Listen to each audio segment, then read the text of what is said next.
Capítulo 2, Parte 4. O processo que acabei de descrever é extremamente poderoso, embora simples. Poderia ser ensinado a uma criança e tenho esperança de que um dia será uma das primeiras coisas a serem aprendidas na escola.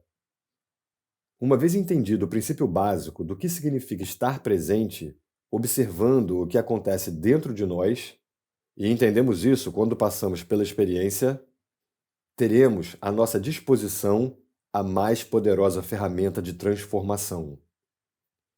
Não nego que podemos encontrar uma forte resistência interna tentando nos impedir de pôr fim à identificação com o sofrimento. Isso acontecerá particularmente se tivermos vivido intimamente identificados com o sofrimento emocional durante a maior parte da vida, e se tivermos investido nele uma grande parte ou mesmo todo o nosso sentido de eu interior. Isso significa que construímos um eu interior infeliz por conta do nosso sofrimento e acreditamos que somos essa ficção fabricada pela mente. Nesse caso, nosso medo inconsciente de perder a identidade vai criar uma forte resistência a qualquer forma de não identificação. Em outras palavras, você preferiria viver com o sofrimento, ser o sofrimento, a saltar para o desconhecido, correndo o risco de perder o seu infeliz, mas familiar eu interior. Se esse é o seu caso, observe a resistência dentro de você, observe o seu apego ao sofrimento, esteja muito alerta. Observe como é estranho ter prazer em ser infeliz. Observe a compulsão de falar ou pensar a esse respeito. A resistência deixará de existir se você torná-la consciente. Poderá, então, dar atenção ao sofrimento, estar presente como testemunha e iniciar a transformação. Só você pode fazer isso. Ninguém pode fazer por você. Mas caso tenha bastante sorte para encontrar alguém intensamente consciente, se puder estar com essa pessoa e juntar-se a ela no estado de presença, isso poderá ser de grande utilidade, acelerando o processo. Se isso acontecer, a sua própria luz logo brilhará mais forte.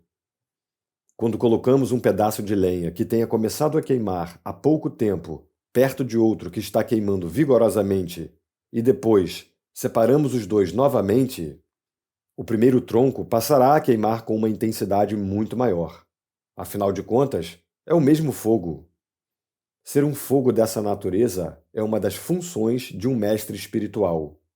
Alguns terapeutas estão aptos a preencher essa função, desde que tenham alcançado um ponto além do nível de consciência e sejam capazes de criar e sustentar um estado de presença intensa e consciente enquanto estiverem trabalhando com você.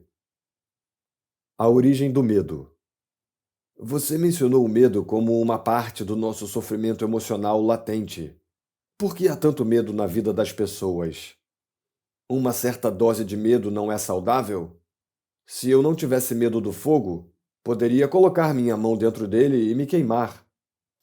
A razão pela qual não colocamos a mão no fogo não é o medo, e sim a certeza de que vamos nos queimar. Não é preciso ter medo para evitar um perigo desnecessário. Basta um mínimo de inteligência e bom senso. Nessas questões práticas, é muito útil aplicarmos as lições do passado. Mas se alguém nos ameaça com fogo ou com violência física, talvez experimentemos uma sensação como o medo. É uma reação instintiva ao perigo, sem relação com a doença psicológica do medo de que estamos tratando aqui. A doença psicológica do medo não está presa a qualquer perigo imediato concreto e verdadeiro. Manifesta-se de várias formas, tais como agitação, preocupação, ansiedade, nervosismo, tensão, pavor, fobia, etc. Esse tipo de medo psicológico é sempre de alguma coisa que poderá acontecer, não de alguma coisa que está acontecendo neste momento. Você está aqui e agora, ao passo que a sua mente está no futuro. Essa situação cria um espaço de angústia. E caso estejamos identificados com as nossas mentes e tivermos perdido o contato com o poder e a simplicidade do agora, Essa angústia será a nossa companhia constante. Podemos sempre lidar com uma situação no momento em que ela se apresenta, mas não podemos lidar com algo que é apenas uma projeção mental. Não podemos lidar com o futuro. Além do mais, enquanto estivermos identificados com a mente, o ego regerá as nossas vidas, como mencionei anteriormente. Por conta da sua natureza ilusória e apesar dos elaborados mecanismos de defesa, o ego é muito vulnerável e inseguro, e vê a si mesmo sob constante ameaça. Esse é o caso aqui, mesmo que o ego seja muito confiante em sua forma externa. Agora, lembre-se de que uma emoção é a reação do corpo à mente. Que mensagem o corpo está recebendo permanentemente do ego, o falso eu interior construído pela mente? Perigo, estou sob ameaça. E qual é a emoção gerada por essa mensagem permanente? Medo, é claro. O medo parece ter várias causas. Tememos perder, falhar, nos machucar. Mas, em última análise, todos os medos se resumem em um só: o medo que o ego tem da morte e da destruição. Para o ego, a morte está bem ali na esquina. No estado de identificação com a mente, o medo da morte afeta cada aspecto da nossa vida. Por exemplo, mesmo uma coisa aparentemente trivial ou normal, como a necessidade de estar certo em um argumento e demonstrar a outra pessoa que ela está errada, defendendo a posição mental com a qual nos identificamos, acontece por causa do medo da morte. Se estivermos identificados com uma atitude mental e descobrirmos que estamos errados, nosso sentido de eu interior baseado na mente corre um sério risco de destruição. Portanto, assim como o ego, você não pode errar. Errar é morrer. Muitas guerras foram travadas por causa disso, e inúmeros relacionamentos foram destruídos. Uma vez que não estejamos mais identificados com a mente, não faz a menor diferença para o nosso eu interior estarmos certos ou errados. Assim, a necessidade compulsiva e profundamente inconsciente de ter sempre razão, o que é uma forma de violência, vai desaparecer.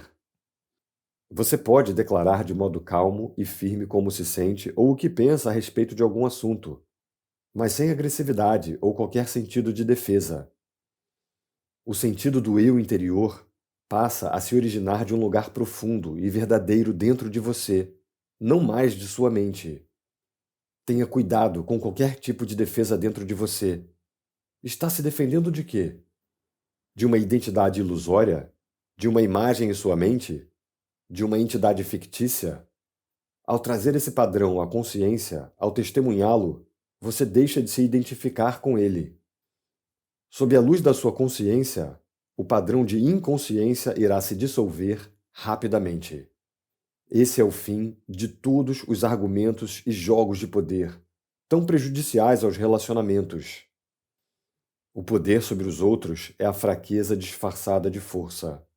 O verdadeiro poder é interior e está à sua disposição agora. O medo será uma companhia constante para qualquer pessoa que esteja identificada com a mente e, portanto, desconectada do seu verdadeiro poder, o eu profundo enraizado no ser. O número de pessoas que conseguiram alcançar o ponto além da mente ainda é extremamente pequeno, o que nos leva a presumir que quase todas as pessoas que você encontra ou conhece vivem em um estado permanente de medo.